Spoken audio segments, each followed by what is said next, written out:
Uno de los países más pobres y también desconocidos de Sudamérica va camino de convertirse en una potencia petrolera. Por fin una noticia positiva. ¿Quién no quiere tener hidrocarburos y más si es una economía en desarrollo? El problema es que detrás de esta información hay un pequeño detallito a tener en cuenta. Los yacimientos están en una zona que, digamos, no es del todo suya. Hablamos del Esequibo, un territorio en disputa entre Venezuela y Guyana, que regresa estos días a la escena mediática por el aumento de las tensiones entre ambos países. Mientras Venezuela está a punto de celebrar un referéndum consultivo para conocer la opinión de la ciudadanía, Guyana y Estados Unidos ya anunciaron una mayor colaboración en defensa. Y con los estadounidenses metidos en el asunto, ya sabemos que todo puede complicarse todavía más. Why this region matters with all of its rich resources and rare earth elements.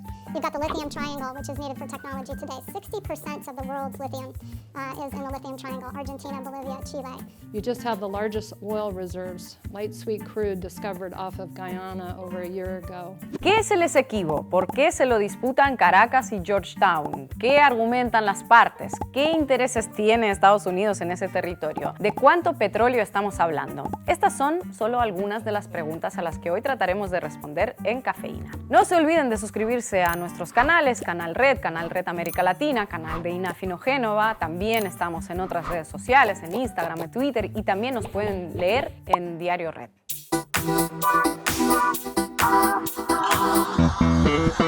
El Esequibo es un territorio con una larga historia de colonización detrás, y otra más. A un lado está Guyana, que lo administra actualmente. Del otro, Venezuela, que reclama su soberanía desde hace más de un siglo.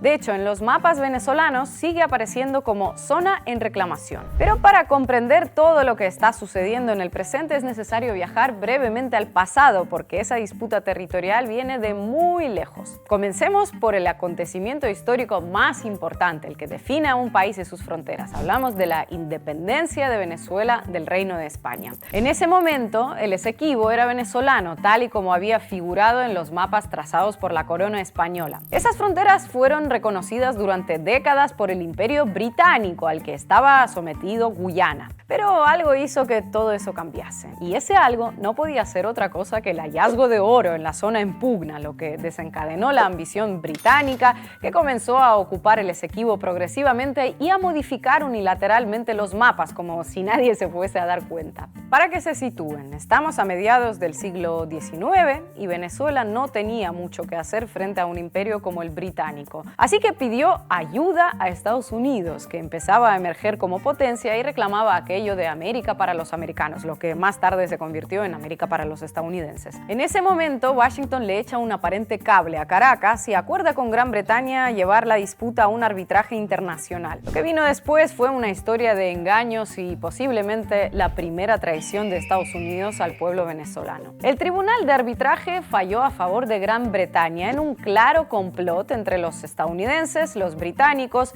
y el presidente de la corte, que era ruso. Todos votaron a favor de los ingleses. Esas cosas pueden pasar, nadie lo niega, pero es que en este caso Venezuela ni siquiera había participado en el proceso, no tenía representantes propios. De ese complot surgió lo que se conoce como laudo arbitral de 1899 y la histórica reclamación de Caracas para que fuese declarado nulo. Las quejas de Venezuela comienzan a escucharse después de la Segunda Guerra Mundial. Nace la ONU, se inician muchos procesos de descolonización, se muestran al mundo los abusos cometidos por Europa. En ese contexto, las autoridades británicas medio ceden y firman con Caracas el denominado Acuerdo de Ginebra de 1966, que obliga a las partes a alcanzar una solución consensuada mediante la negociación. Vamos, un acuerdo para llegar a un acuerdo. Pero 3 meses después de la firma, Guyana consigue la independencia y Reino Unido se desentiende de todo. A partir de ese momento, el problema ya no sería suyo, sino de su antigua colonia. Desde el Acuerdo de Ginebra, Guyana y Venezuela se sentaron a negociar en varias ocasiones, pero todos los esfuerzos acabaron en nada. Mientras tanto, las tensiones territoriales entre ambos países fueron pasando por momentos de mayor o menor intensidad, como en cualquier conflicto. Al menos menos hasta 2015, cuando todo cambió. Ese año, la compañía estadounidense ExxonMobil anunció el descubrimiento de petróleo en el Atlántico, pero no en cualquier zona, sino precisamente en aguas que forman parte de la disputa. Y todo ello con el aval de Georgetown, pero sin el visto bueno de Caracas. El caso es que, descubierto el petróleo, Guyana cambia radicalmente de estrategia y decide acudir de forma unilateral a la Corte Internacional de Justicia. Su objetivo, que se reconozca el laudo arbitral de 1899, el que le otorgaba la soberanía sobre el Esequibo. Por su parte, Caracas ha argumentado durante estos años que la Corte Internacional de Justicia no tiene jurisdicción sobre el caso, que es un organismo elegido por Guyana de forma unilateral y que hay que respetar el Acuerdo de Ginebra, que es el que está vigente y obliga a las partes a negociar.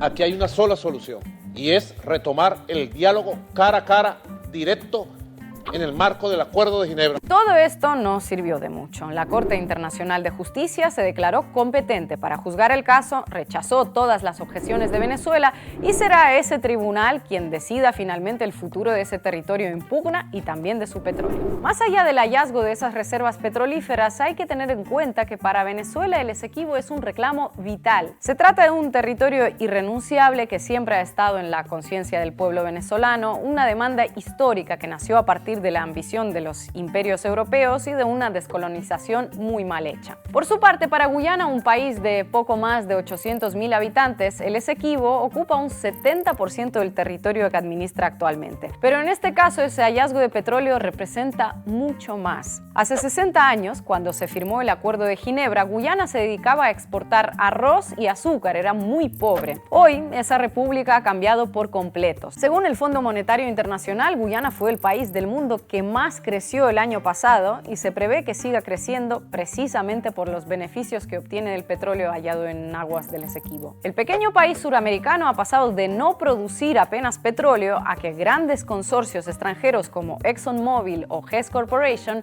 extraigan hoy alrededor de 390.000 barriles de crudo al día, generando más de $1.000 millones en ganancias. Las previsiones de cara al futuro son todavía más impresionantes, si es que estamos hablando de 11.000 millones de barriles de crudo, lo que situaría a Guyana como el tercer país con mayores reservas de América Latina. Según el FMI, la producción de petróleo seguirá aumentando rápidamente a medida que entren en funcionamiento nuevos campos petrolíferos en los próximos años. Y sí, esos campos petrolíferos están donde se imaginan, en aguas disputadas. ¿Y qué significan esos nuevos campos? Se espera que Guyana alcance a producir 1,2 millones de barriles diarios en 4 años. Estaríamos hablando del país con la mayor producción de petróleo per cápita del mundo, superando a Kuwait, a Emiratos Árabes Unidos y Arabia Saudita. Y todo esto en Guyana, un pequeño país que no importaba mucho, que me perdonen los guyaneses, que habla inglés, que no estaba muy implicado en los grandes debates de América Latina y que prácticamente pasaba desapercibido por todo el mundo. Pero claro, si descubres un tesoro de oro negro en tus aguas, aunque estas estén todavía en disputa, no tardarán en salirte pretendientes. Y es justo de eso de lo que va el tema ahora. Las tensiones subieron de tono recientemente. El motivo, la decisión de Georgetown de adjudicar nuevas concesiones para explotar esos yacimientos de petróleo en el mar. Ya sabemos qué pasa cuando aparecen recursos como estos en América Latina, que Estados Unidos y hasta la OEA no tardan en meterse en el asunto. Mientras el subsecretario de Estado para Asuntos del Hemisferio Occidental llamaba a respetar el laudo arbitral de 1899, el mismo sobre el que todavía no hay ni sentencia de la Corte Internacional de Justicia, Luis Almagro hablaba de tácticas intimidatorias de Caracas y del derecho de Guyana a dar la bienvenida a los inversores. También dejó uno de sus mensajitos. El régimen debe respetar los principios de paz y buena fe, debe evitar cualquier confusión y debe evitar cualquier lenguaje lesivo como ha venido ocurriendo. No podía ser de otra manera, Almagro ahora es Gandhi. En fin, que para Venezuela la licitación es ilegal, Guyana no tiene la soberanía sobre esas aguas y lo que están haciendo Estados Unidos y ExxonMobil es quitarle sus derechos territoriales para sacar beneficio del asunto. Denunciamos que el gobierno de Estados Unidos de América pretende militarizar la situación. El Comando Sur intenta crear una base militar en el territorio en reclamación con el objeto de crear una punta de lanza en su agresión contra Venezuela y consolidar el despojo de nuestros recursos energéticos.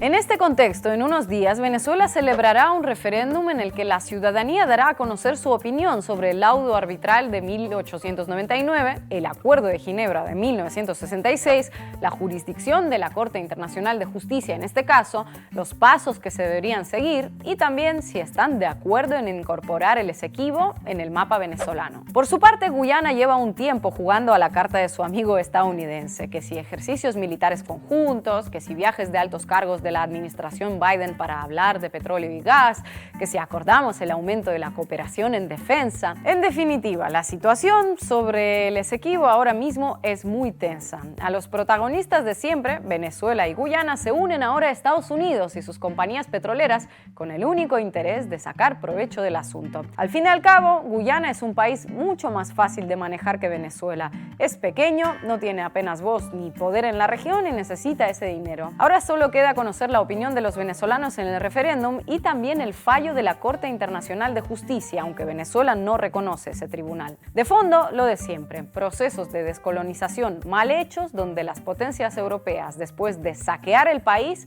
se fueron y le dejaron los problemas a otros. Es fundamental que hagamos defensa de un territorio que nos fue expoliado producto de las políticas expansionistas inglesas en el siglo XIX. Es importante que nos unamos en esta causa nacional para poder recuperar ese territorio y volver a asentarlo y volverlo a la República.